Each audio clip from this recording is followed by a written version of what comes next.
প্রথমে বিশেষ বিশেষ খবর। বিজেপি বিধায়ক অশোক লাহিড়ীর বক্তব্য বিধানসভার রেকর্ড থেকে বাদ দেওয়ার প্রতিবাদে উত্তপ্ত অধিবেশন। সাসপেন্ড হয়েছেন বিজেপির 5 বিধায়ক। 4 রাজ্যের 5 বিধানসভা কেন্দ্রের উপনির্বাচনে ভোট গণনা চলেছে। নদিয়ার কালীগঞ্জ বিধানসভা কেন্দ্রে এগিয়ে আছেন তৃণমূল কংগ্রেস প্রার্থী আলিফা আহমেদ। ইরান ও ইসরায়েলের মধ্যে সংঘর্ষ অব্যাহত।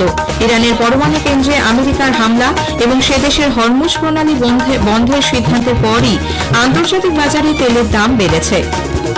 ভূরাজনৈতিক উত্তেজনার আবহে শেয়ার বাজারে আজ নিম্নগতি।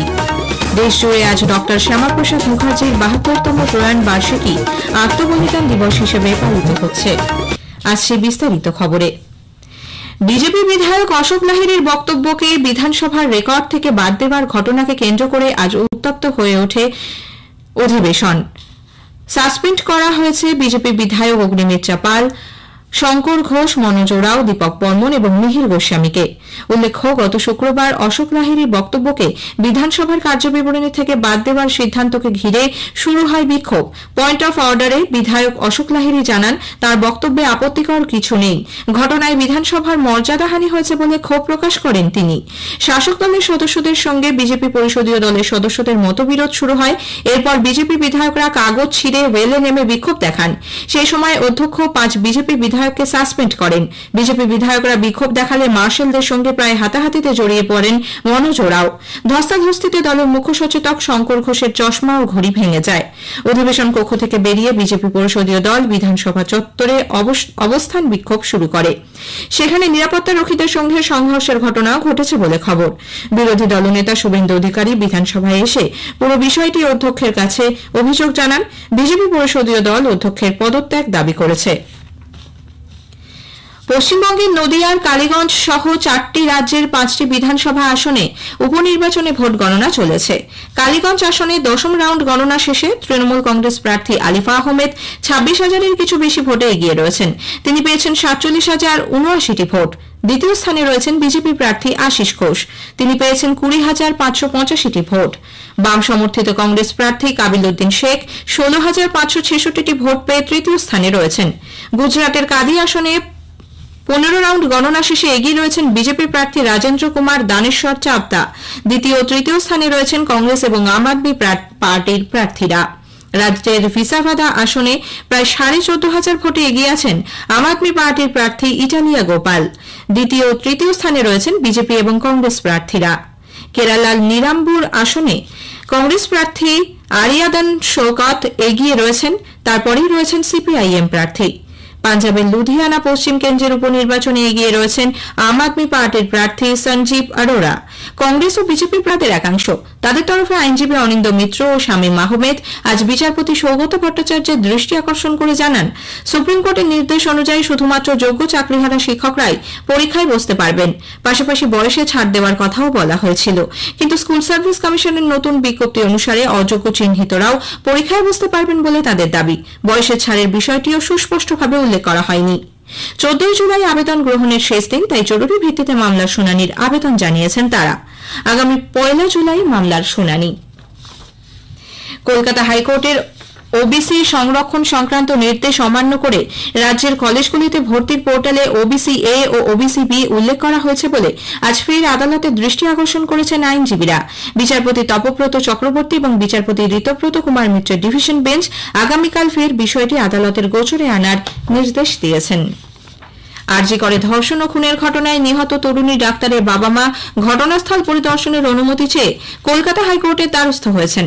তাদের আবেদন, তারা একবার ঘটনাস্থল সরেজমিনে দেখতে চান। বিচারপতি তীর্থঙ্কর ঘোষের বেঞ্চে আগামী বৃহস্পতিবার এই মামলার শুনানি। ইরান ও ইসরায়েলের মধ্যে সংঘর্ষ এখনো অব্যাহত। দুপক্ষই একে অপরকে লক্ষ্য করে ক্ষেপণাস্ত্র হামলা চালাচ্ছে। ইসরায়েলকে উপযুক্ত শাস্তি দেওয়া হবে বলে ইরানের সর্বোচ্চ নেতা আয়াতুল্লাহ খামেনেই পুনরায় ব্যক্ত করেছেন। ইরানের উপর ইসরায়েল এবং মার্কিন যুক্তরাষ্ট্রের যৌথ আক্রমণের পর আয়াতুল্লাহ খামেনেই এই প্রথম বিবৃতি দিলেন। এক সংবাদ মিডিয়া পোস্টে তিনি বলেন, ইসরায়েল বড় ধরনের ভুল পদক্ষেপ গ্রহণ করেছে। এর প্রত্যুত্তর কখন, কিভাবে এবং কি আকারে দেওয়া হবে সে বিষয়ে ইরানের সেনা কর্তৃপক্ষ সিদ্ধান্ত নেবে। ইরানের সংসদ ইতিমধ্যেই হরমুজ প্রণালী বন্ধ করে দেওয়ার সিদ্ধান্ত নিয়েছে। উল্লেখ্য, তেল, গ্যাস সহ বিভিন্ন সামগ্রীর আমদানি রপ্তানিতে অত্যন্ত গুরুত্বপূর্ণ ভূমিকা পালন করে পশ্চিম এশিয়ার এই প্রণালী। ইরানের পরমাণু কেন্দ্রে আমেরিকার হামলা এবং সে দেশের হরমুজ প্রণালী বন্ধ করার সিদ্ধান্তের পরই তেলের দাম এক লাফে অনেকটা বেড়েছে। গত 5 মাসে তেলের দাম এই নিয়ে সর্বোচ্চ হল। ব্রেন্টের দাম 2% বেশি বেড়ে ব্যারেল প্রতি হয়েছে $79 বেশি। অন্যদিকে WTI এ অপরিশোধিত তেলের দাম 2% বেশি বেড়ে হয়েছে $75 কাছাকাছি। ব্রেন্টের অপরিশোধিত তেলের দাম 5% বৃদ্ধি পেয়েছে। ভূ রাজনৈতিক উত্তেজনার আবহে অপরিশোধিত তেলের দাম টানা 3 সপ্তাহ ধরে বৃদ্ধি পেল। এদিকে ভূ রাজনৈতিক উত্তেজনার আবহে দেশের শেয়ার বাজারে আজ শুরুতেই নিম্নগতি। বম্বে শেয়ার বাজারের সূচক সেন্সেক্স 1.02% কমে শেষ খবর পাওয়া পর্যন্ত 81,570 পয়েন্টে রয়েছে। অন্যদিকে জাতীয় শেয়ার সূচক নিফটি 1.02% কমে 24,855-তে নেমেছে। রাষ্ট্রসংঘের মহাসচিব আন্তোনিও গুতেরেস নিউ ইয়র্কের সদর দপ্তরে নিরাপত্তা পরিষদের জরুরি অধিবেশনে শান্তির জন্য আহ্বান জানিয়েছেন। ইরানের পরমাণু গবেষণা কেন্দ্রের ওপর মার্কিন সেনার বিমান হামলার পর উদ্ভূত পরিস্থিতিতে উত্তেজনা প্রশমনের জরুরি ভিত্তিতে এই অধিবেশন ডাকা হয়।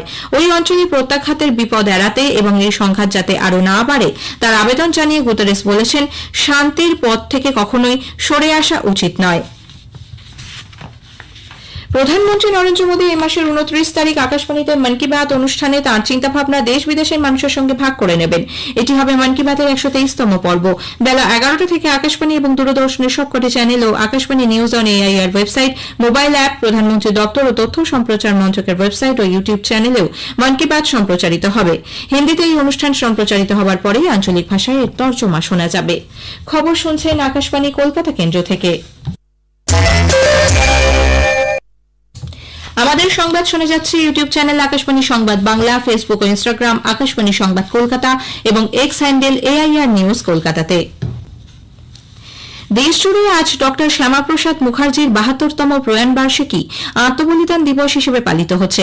তার প্রতি শ্রদ্ধা নিবেদন করে প্রধানমন্ত্রী নরেন্দ্র মোদী সোশ্যাল মিডিয়ায় এক পোস্টে লিখেছেন, ডক্টর মুখার্জি দেশের অখণ্ডতা অক্ষুণ্ণ রাখার জন্য অসীম সাহসিকতা দেখিয়েছেন। দেশ গঠনে তার অবদান চিরস্মরণীয় হয়ে থাকবে। নতুন দিল্লিতে বিজেপির সদর দপ্তরে ডক্টর মুখার্জির আত্মবলিদান দিবসে শ্রদ্ধা জ্ঞাপন করেছেন বিজেপির সর্বভারতীয় সভাপতি জেপি নাড্ডা। শ্রী নাড্ডা বলেন, স্বাধীনতা সংগ্রামী এবং সমাজ সংস্কারক ডক্টর মুখার্জি জম্মু কাশ্মীরকে বিশেষ মর্যাদা প্রদানের বিরোধী ছিলেন। তার মৃত্যুবার্ষিকী উপলক্ষে বিজেপি দেশ জুড়ে একাধিক কর্মসূচি নিয়েছে। मोदी जी के नेतृत्व में और उनकी इच्छा शक्ति के कारण, हमारे गृह मंत्री जी के रणनीति के कारण धारा 370 धाराशाही हुई। आज श्यामा प्रसाद मुखर्जी जी को सच्ची श्रद्धांजलि यही है कि हम सब लोग एक देश में, एक निशान नीचे और एक विधान में आज काम कर रहे हैं।